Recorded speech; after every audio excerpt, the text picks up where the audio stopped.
തീക്ഷ്ണമായ രാഷ്ട്രീയ പ്രത്യയശാസ്ത്രത്തിന്റെ സാർവലൗകിക പശ്ചാത്തലത്തിൽ ഗോതമ്പുമണികൾ വിളയുന്ന, പഞ്ചനദികൾ പതഞ്ഞൊഴുകുന്ന, ദേശീയ സ്വാതന്ത്ര്യ സമര പോരാട്ടത്തിന്റെ രഥചക്രമുരുണ്ട, യൗവനത്തിന്റെ വസന്തം പിറന്ന നാടിനു വേണ്ടി തിരിച്ച ഭഗത് സിംഗിന്റെ രക്തസാക്ഷിത്വം കൊണ്ട് തുടുത്ത പഞ്ചാബിലെ ലുധിയാനയിൽ വെച്ച് 1980 രൂപീകൃതമായി ഇന്ത്യൻ യുവത്വത്തിന്റെ തീക്ഷ്ണമായ സമര പോരാട്ടങ്ങൾക്ക് നേതൃത്വം നൽകുന്ന കരുത്തുറ്റ യുവജന പ്രസ്ഥാനം ഡിവൈഎഫ്ഐ.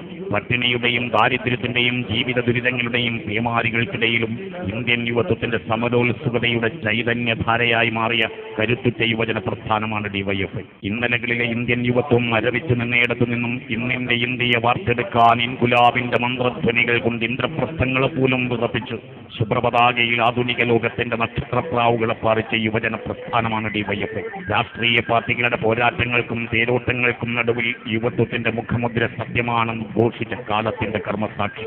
പച്ചപ്പട്ടണിഞ്ഞ കൃഷിഭൂമികളിലൂടെ പട്ടാളത്തിന്റെ പകിട്ടുമായി ഉയർന്നു നിൽക്കുന്ന പഞ്ചാബിന്റെ ശിരസ്. ഇന്ത്യയെ കൊണ്ട് ഇൻകുലാബ് വിളിപ്പിച്ച ഭഗത് സിംഗിന്റെ രക്തസാക്ഷിത്വം കൊണ്ട് ധന്യമായ നാട്. ഇന്ത്യയുടെ അഭിമാന പ്രതീകമായ ആ മണ്ണിൽ കാലത്തോട് പോർവിളിക്കാൻ പിറവി കൊണ്ട യുവജന പ്രസ്ഥാനം ഡിവൈഎഫ്ഐ. ചുണകെട്ട മൗനത്തിന്റെ വാത്മീകമുടച്ച് അവകാശബോധത്തിന്റെ ശബ്ദമുയർത്താൻ കരുത്തു പകർന്നു ഇന്ത്യയിലെ യുവാക്കളെ നേരറിയാനും നേരെ നടക്കാനും പഠിപ്പിച്ച് നാളത്തെ നേതൃത്വത്തെ സൃഷ്ടിച്ച് നാടിന്റെ മാനാഭിമാനം കാക്കുന്ന ഒരേയൊരു യുവജന പ്രസ്ഥാനമാണ് ഡിവൈഎഫ്ഐ. ആഗോളവൽക്കരണം ബഹുഭൂരിപക്ഷം മനുഷ്യരെയും കീഴടക്കിക്കൊണ്ടിരിക്കുന്നു.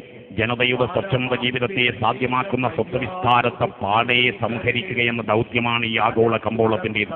ഇവിടെ അതിജീവനത്തിന്റെ പുതിയ പോരാട്ട വഴികൾ നാം കണ്ടെത്തേണ്ടിയിരിക്കുന്നു എന്ന തിരിച്ചറിവോടെ